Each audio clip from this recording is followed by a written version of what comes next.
frente. Sejam sempre bem-vindos, meus irmãos. Fiquem à vontade. Boa noite. Boa noite. Agradecer o carinho com que somos sempre tão recebidos aqui. Muito obrigado, Padre Júnior, Léa e Estevão e toda a comunidade. É sempre uma alegria rever cada um de vocês. E foi com essa mesma alegria que a gente está aqui hoje, que a gente vai falar um pouquinho com vocês sobre o tema tão importante. Esse tema está sendo debatido desde junho, né, Júlio? Isso. Amor familiar, caminho de santidade. Esse foi o tema do 10º Encontro Mundial pelas Famílias, que aconteceu em junho com o Papa Francisco no Vaticano. E a pedido do Santo Padre, esse ano também aconteceu ao redor do mundo, em todas as dioceses e paróquias, vivendo assim a Igreja verdadeiramente em saída. Também dá nome a nossa Semana Nacional da Família, que iniciamos aqui domingo. Vimos as fotos que vocês dos trabalhos que vocês estão realizando. Vocês estão de parabéns, viu? Muito bonito. O texto luminoso de ontem foi lindo demais. E esses trabalhos vão durante a semana, até o encerramento aqui na Forania Centro, na cidade de Itabuna, com a missa solene que o Padre Júnior convidou, domingo às 18 horas, na Catedral de São José. E esse tema também será o tema do nosso Congresso Nacional da Pastoral Familiar, que acontecerá agora no final do mês de agosto. E com fé em Deus, nós estaremos presentes. Se a Igreja pede e repete com tanta força, com tanta veemência, porque alguma coisa tem, né? A família está sendo agredida, a família precisa ser defendida. O amor familiar é uma vocação, e quando a gente decide viver essa vocação, temos que trilhar o caminho de santidade. Justamente. Eu tenho que levar Júlio para o céu. E levar a Kátia ao céu. Então, gente, eu vou começar com uma leitura aqui do Catecismo da Igreja Católica, parágrafo 2331. Deus é amor e vive em si mesmo um mistério de comunhão pessoal de amor.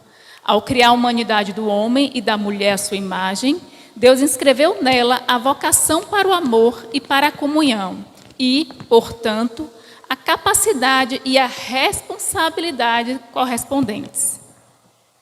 A gente já ouviu essa passagem do Gênesis muito ao longo da nossa vida, não já? Alguém aqui eu sei que já, né, Estevão? Mas será que a gente já parou para refletir? Eu, na minha humildade, na minha pequenez, sou feito à imagem de Deus. Kátia é feita à imagem de Deus. Cada um de nós aqui fomos feitos à imagem de Deus. E Deus é amor. Isso é de uma beleza que deixa a gente até sem palavras para descrever. Mas sempre tem um mais ali escondido na pegadinha. Isso também nos traz uma responsabilidade, né? Aquele amor que é tão grande, tão puro, que nos fez a sua imagem e significância, a gente precisa retribuir. E como é que a gente pode fazer isso? Fazendo o nosso encontro pessoal com Deus. Cada um de nós aqui presentes, em algum momento, fez o seu encontro pessoal com Deus, mas essa conversão, ela precisa ser diária. A gente nunca pode se declarar plenamente convertido, porque as tentações estão aí. O pecado é doce, o diabo é esperto, e ele está ali na esquina esperando a gente dar uma vacilada para tirar a gente do caminho de Deus. Então, precisamos realmente buscar, trabalhar a conversão para, como o Papa Francisco nos pede na sua exortação Evangelium Gaudium, que possamos estar em permanente estado de missão, que a gente possa levar a palavra. E qual a maneira assim, mais eficiente de levar a palavra? Afinal, falar, até papagaio fala. Com certeza. Chegar aqui na frente e falar para vocês, quem se preparar vai conseguir, mas realmente o que vai convencer é o exemplo. É o exemplo que arrasta. Então, eu tenho que viver uma vida com Kátia, com família, com meus irmãos, com toda a comunidade, digna, para que as pessoas olhem e vejam: eu quero ser igual a Júlio, eu quero ser igual a Estevão. É o exemplo que arrasta. Então, a gente precisa ser realmente fiel àquele amor que nos criou. E que a gente leve nossos irmãos, que sejamos instrumentos, que os nossos irmãos possam realizar o seu querigma, seu encontro pessoal com Deus. Até porque, para a gente falar desse encontro, a gente tem que ter vivido, né, gente? Como é que eu vou falar de um amor que eu não conheço? Então, a gente tem que fazer esse nosso encontro para a gente levar a palavra para nossos irmãos. Então, eu vou fazer uma leitura aqui para vocês. 1 São João, capítulo 4, versículo 8. Aquele que não ama, não conhece a Deus, porque Deus é amor. Então, Ele nos ama, nos criou. Aí a gente foi aqueles filhinhos rebeldes ao longo da história. E Deus fez mais uma prova de amor para conosco, para com a humanidade. Mandou seu Filho Jesus para fazer conosco uma nova aliança. Mais uma chance Ele nos deu. Jesus veio por uma família, como todos nós aqui presentes. Foi criança, tomou topada, brincou, coisas que a gente não costuma pensar, né? Mas Jesus fez coisas que todos nós fizemos. E o que é que Jesus nos ensinou? Amar a todos assim como Ele nos amou.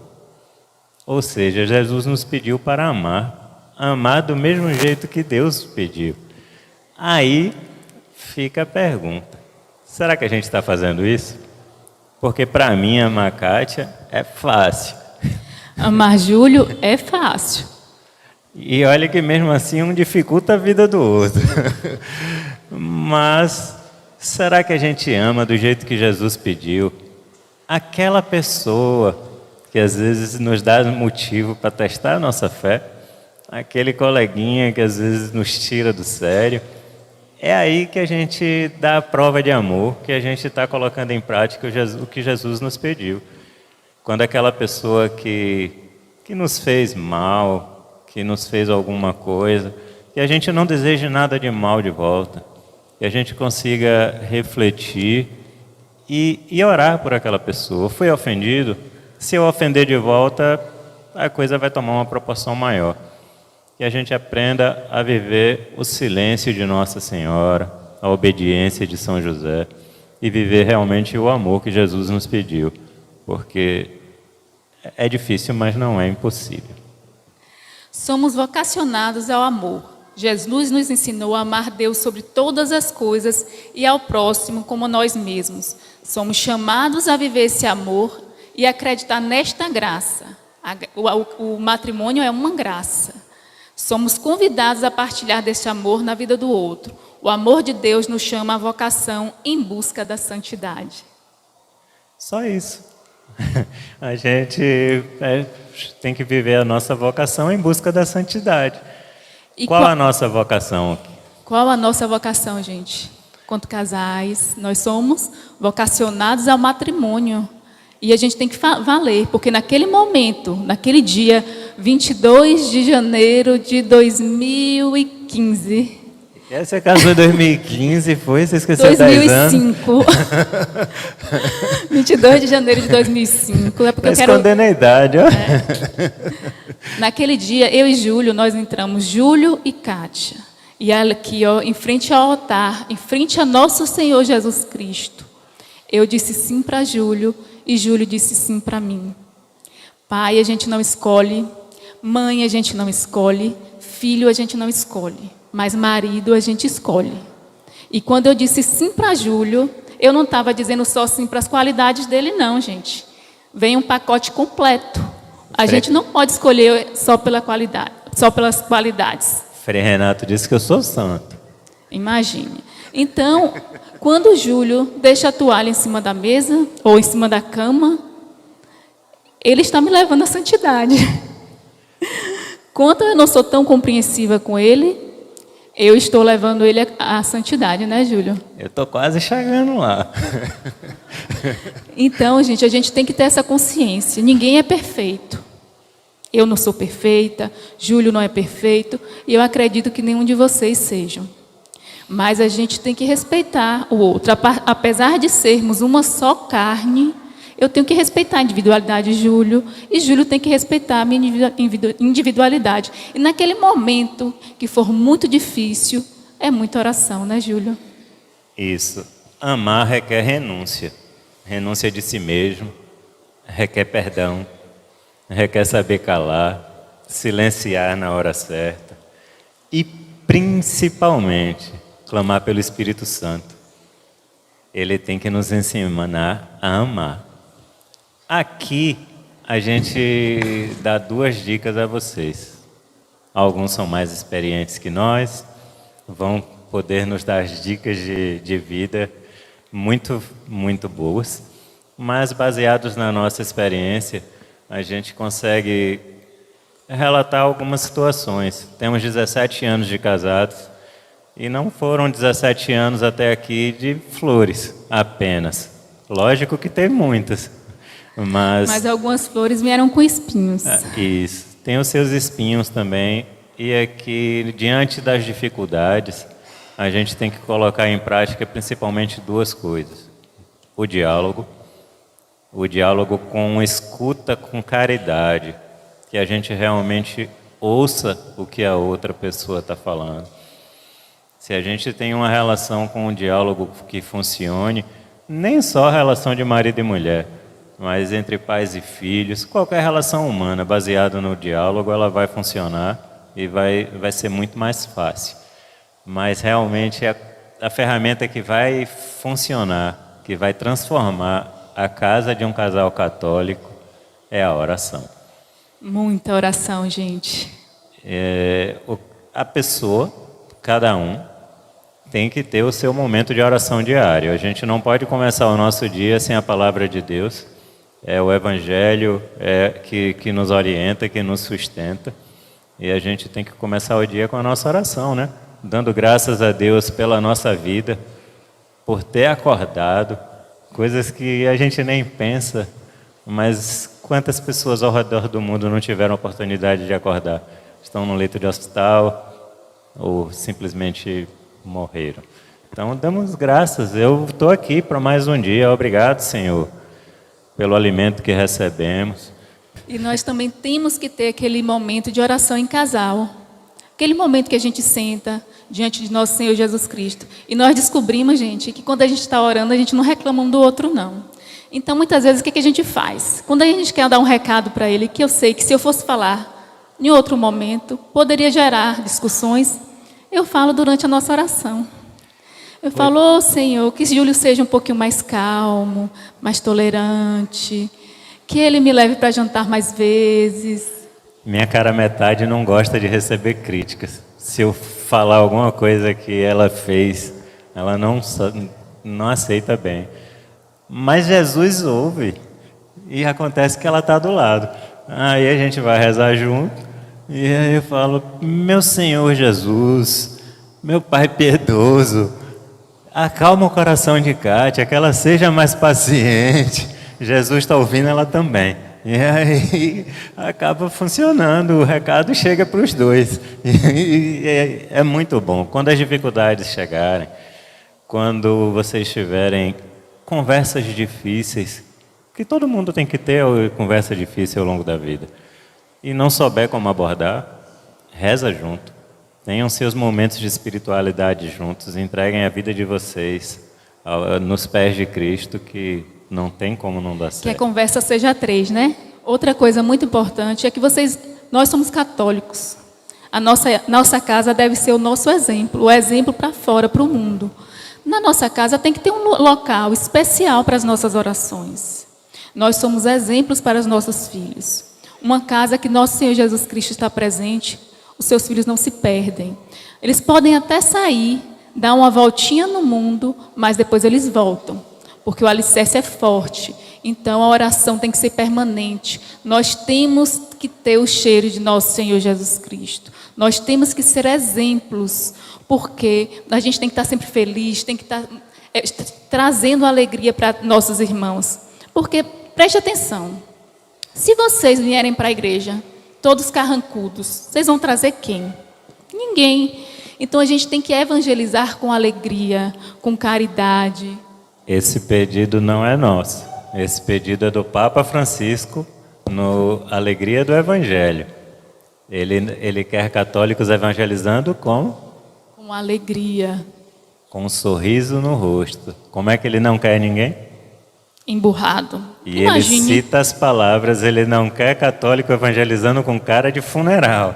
Alguém aqui leva a palavra com cara de funeral? Não vai funcionar, né? Como dizia Santo Afonso Maria de Ligório, quem reza se salva. Quem não reza se condena. Eu quero me salvar. Eu também quero. Então, hashtag fica a dica. Agora a gente vai chamar o pessoal do canto para cantar uma musiquinha para a gente em forma de oração. Eu quero que vocês fiquem de pé. E pedimos que essa música é uma música que todos já ouviram muitas vezes. A gente falou aqui entre ouvir e escutar, que dessa vez vocês escutem a letra dessa música do Espírito Santo, que deixem ela chegar ao coração de vocês. Reflitam um pouquinho essa canção bonita. Vem Espírito, vem Espírito, sozinho eu não posso mais, sozinho eu não posso mais, sozinho eu não posso mais viver. Outra vez, vem Espírito, vem Espírito, vem Espírito. Isso, vai soltando a sua voz. Sozinho eu não posso mais, sozinho eu não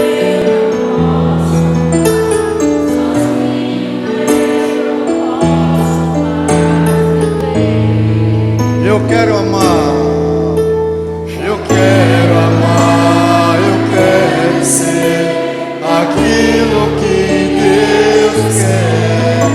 Sozinho eu não posso mais, sozinho eu não posso mais, sozinho eu não posso mais viver. Vem Espírito, Espírito, vem Espírito, sozinho eu não posso mais, sozinho eu não posso mais, sozinho eu não posso mais viver. Mais uma vez, vem Espírito, vem Espírito, sozinho. Sozinho eu não posso mais, sozinho eu não posso mais, sozinho eu não posso mais viver. Eu quero amar, eu quero amar, eu quero ser aquilo que Deus quer. Sozinho eu não posso mais, sozinho eu não posso mais, sozinho eu não posso mais viver.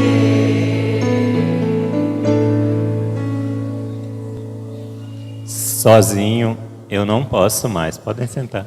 Sozinha eu não posso mais. Eu quero amar, eu quero ser aquilo que Deus quer.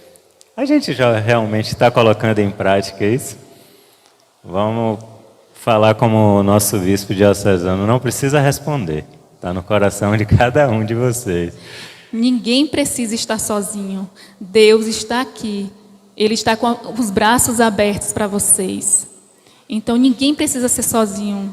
Às vezes eu sei que a cruz é pesada, muito pesada, mas se Ele nos deu é porque a gente consegue carregar.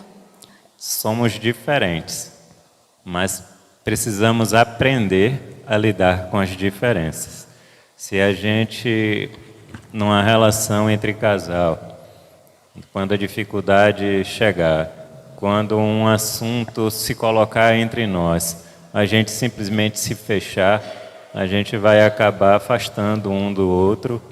E como minha mãe costuma brincar, minha mãe, quando vê alguma crise entre os irmãos, nós somos 3, e irmãos brigam, né? Todo mundo aqui, quem tem irmão sabe que irmãos brigam, mas se acerta porque onde Mas tem se amam. família é amor.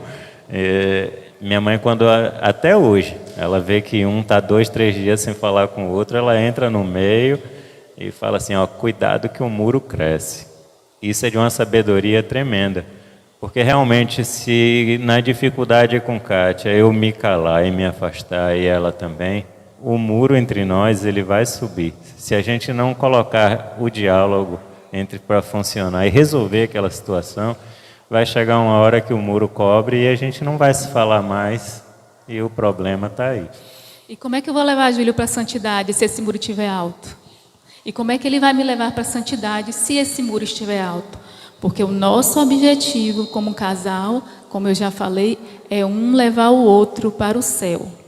Então a gente não pode deixar esse muro crescer, gente. A gente tem que estar atento.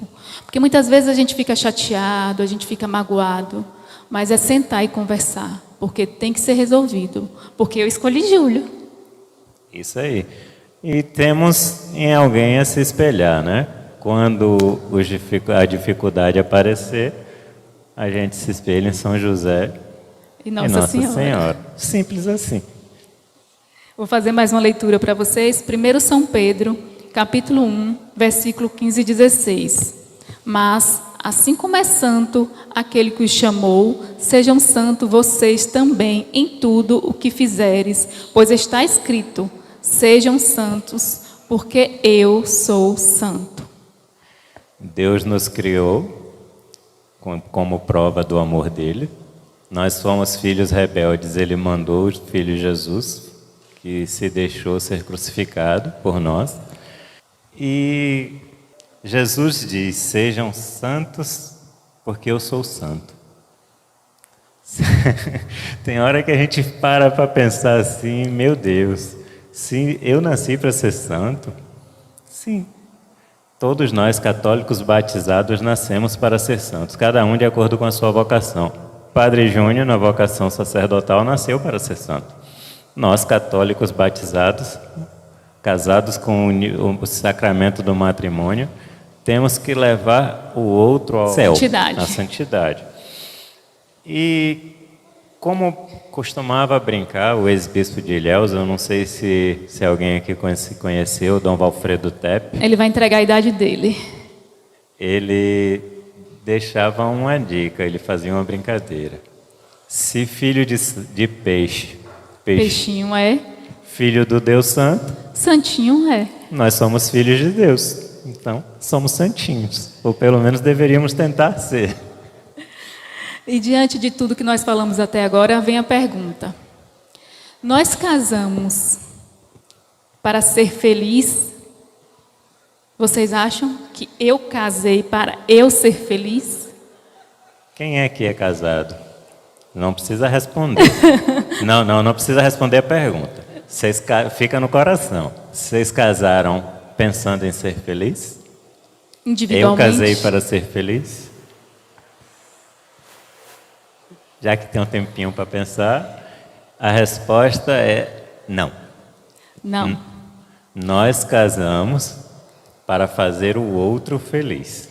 E se eu amo o Júlio e ele está feliz? Automaticamente eu também vou estar feliz. Automaticamente meus filhos estarão felizes. Porque na vida do casal não há espaço para individualidade. Não há espaço para o eu. Naquele momento que nós dissemos sim, tudo passou a ser nosso. Eu já não faz mais parte. O sacramento ele é único e indissolúvel. Aqui tem muitos agentes da pastoral familiar. Para vocês, em especial, fica uma responsabilidade que é a preparação para o sacramento do matrimônio. Ela deve ser muito bem feita para que mostre aos noivos o tamanho da responsabilidade que eles estão tendo, assumindo. Ao subir ao altar, é uma decisão para o resto da vida. Não existe... Ex-marido existe para a sociedade, né? Mas o sacramento você vai levar para o resto da vida. Então, ele é único e indissolúvel. Para quem tem alguma dúvida, eu gostaria de citar o Magistério da Igreja, que é o Catecismo da Igreja Católica, no seu parágrafo 1640. Ele diz que um matrimônio constituído entre dois católicos batizados por livre e espontânea vontade, sem nenhum impedimento, nem a Igreja tem poder de separar. Então, um casamento selado por Cristo é para o resto da vida. Na exortação apostólica Gaudete et Exsultate, o Santo Padre, Papa Francisco, exorta a nós, vocacionados ao matrimônio, para, através das graças recebidas por tão belo sacramento, buscar a santificação do nosso cônjuge e a nossa. Olha que lindo. Então, a gente falou tanto aqui de santidade, né? Aí mostramos a Sagrada Família. E cá entre nós, a gente não vai conseguir, né? É um parâmetro um pouco alto. Mas gostaríamos de dar um exemplo para vocês de um casal casado, como nós aqui, santos. Vocês já ouviram falar de São Luís e Santa Zélia? Da filha deles, eu aposto Eu acredito que vocês já que ouviram vocês falar. sabem quem é. Vocês não sabem de que eles são os pais? Santa Teresinha do Menino Jesus. São Luís e Santa Zélia, quando jovens, eles sentiram o chamado vocacional, só que não era o plano que Deus tinha para eles. Eles achavam que era. Eles achavam que iam para a vida religiosa. São Luís foi tentar ser padre, Santa Zélia foi tentar ser freira. Acontece que não foram aceitos. Ele não sabia latim, naquela época a missa era em latim. Ele não era letrado o suficiente. Ela tinha uma saúde frágil, então precisava de cuidados mais especiais, também não foi aceito. Se resignaram, voltaram para casa e tentaram seguir a vida. Ele fez um voto de castidade, tentou ser celibatário enquanto estudava o latim, porque ele pensava ainda em ser padre. Acontece que os planos de Deus, quando que Deus tem para a gente não consegue imaginar. Ao longo desse intervalo aí, eles se encontraram. E quando eles se encontraram, a verdadeira vocação apareceu. E o chamado à vida matrimonial veio com uma força tão grande que em apenas 6 meses eles estavam casados. Um casamento católico, a verdadeira igreja doméstica, um termo que a gente ouviu bastante agora, principalmente na pandemia, né? E eles viveram lá aberto à vida, como toda família católica deve ser. Desse casamento vieram 9 filhos. Desses 9, Deus chamou 4, eles ficaram com 5. 5 meninas. Todas entraram para a vida religiosa. E viviam o dia a dia de uma casa normal, como a nossa. Só que a presença de Deus era constante. Eles estavam na Santa Missa todos os dias, às 5 horas da manhã, ele recebia Nosso Senhor Jesus Cristo. Tem modo melhor de começar o dia do que com a Eucaristia. Trabalhavam, cuidavam dos filhos, praticavam a caridade e iam levando a vida. Santa Zélia tinha a saúde mais frágil, lembram? Deus chamou primeiro, depois chamou São Luís. Santa Teresinha é santa doutora da igreja. E São Luís e Santa Zélia foi o primeiro casal casado que foi canonizado juntos como santos em 2015 pelo Papa Francisco. Está aí o exemplo de uma família, como a nossa aqui presente hoje. Marido, mulher e filha. De uma mesma casa saíram 3 santos. Que responsabilidade, hein, gente? E aposto que esses foram os canonizados. Quantos casais existem no céu de santos que a igreja apenas não canonizou, não é? Então, que vivamos em busca da santidade, como São Luís e Santa Zélia. Finalizamos lembrando que as dificuldades inevitavelmente irão acontecer, mas quando surgirem, lembremos da passagem de Hebreus, capítulo 12, versículo 7. Estais sendo provados para a vossa correção. É Deus que vos trata como filhos. Ora, qual é o filho a quem seu pai não corrige? A gente falou tanto de amor, que Deus nos ama, mas quando acontece algo de ruim, de negativo em nossa vida, a gente questiona esse amor, né? A gente reza na oração do Pai Nosso todos os dias, que seja feita como tua vontade. Mas quando a vontade dele é diferente da nossa, a gente fica de calundu, né? Então, que a gente tenha consciência que Deus está conosco em nossa vida, a gente queira ou não, até o último dia das nossas vidas. E Ele tem um plano para a gente. Por mais difícil que seja, por maior que seja o problema, que a gente confie em Deus. Nessa pandemia, nesses últimos 2 anos e alguma coisa em especial, foi um tempo muito difícil, está sendo um tempo muito difícil. Quantas famílias perderam entes queridos? Quantos jovens se foram de uma maneira assim, bruta? E a gente saber lidar com uma situação dessa é complicado. A gente questiona Deus, questiona... Nós somos pequenos, falhos. A crise financeira está aí. Todo mundo está passando por algum tipo de dificuldade. O pessoal costuma brincar dizendo assim, a gente está todo mundo no mesmo barco. Tá, não. O mar é o mesmo, mas o barco é diferente. Às vezes é uma canoazinha. Aí tem gente de iate, tem gente que caiu já até do barco e está nadando aí de braçada. Mas que a gente, diante da dificuldade, aprenda a confiar em Deus. Entrega a nossa vida a Ele. Deixar que tudo vai dar certo, tudo vai funcionar. Para encerrar, a gente gostaria Agora de chamar de novo nossos amigos do canto. E gostaríamos de fazer um momento com vocês, pedir que vocês fiquem de pé. Quem estiver em casal, um fique de frente para o outro. Quem E lembre... em casal, fiquem de frente. Quem não estiver em casal, lembre-se do no seu que coração, pense na sua família. Que se alguém já estiver viúvo, pense naquele que já partiu, que está em Deus. E ouçam essa música, deixe esse momento entrar no coração de vocês. O amor jamais acabará. O amor jamais acabará.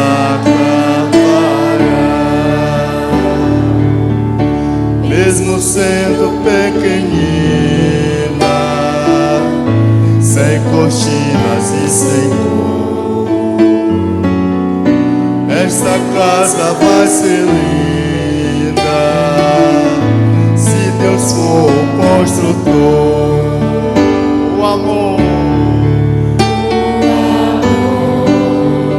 jamais acabará.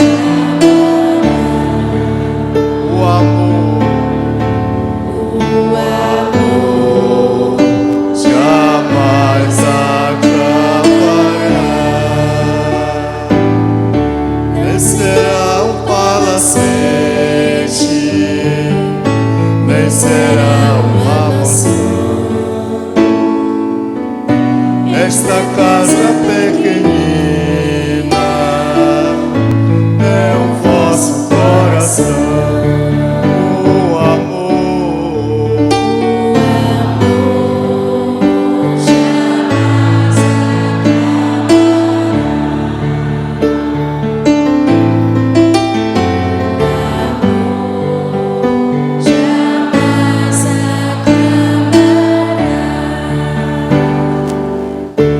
o tijolo paciente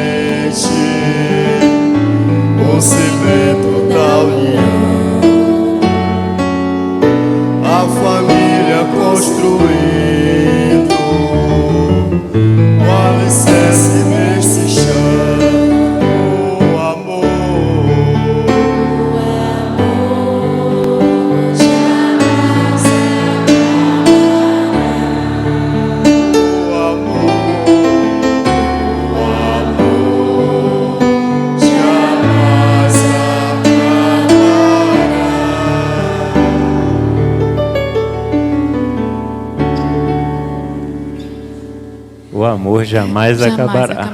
Lembre-se sempre daquele primeiro olhar, Pode daquele sentar. olhar de encanto.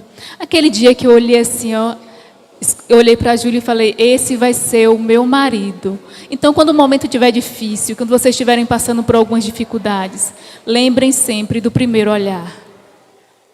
Quando Kátia lembrou do nosso casamento, dia 22 de janeiro de 2005, nós dissemos sim, um ao outro. Os cabelos eram um pouquinho mais pretinhos, mas a voz era a mesma. E quando a dificuldade bate, quando o problema acontece entre nós, eu volto naquele dia, volto naquele momento no meu coração e penso naquele sim que eu dei, na beleza daquele momento, no tamanho do amor que eu vivi naquele momento. E com essa imagem, a gente supera as dificuldades. O amor jamais acabará. Obrigada, Muito gente. obrigado.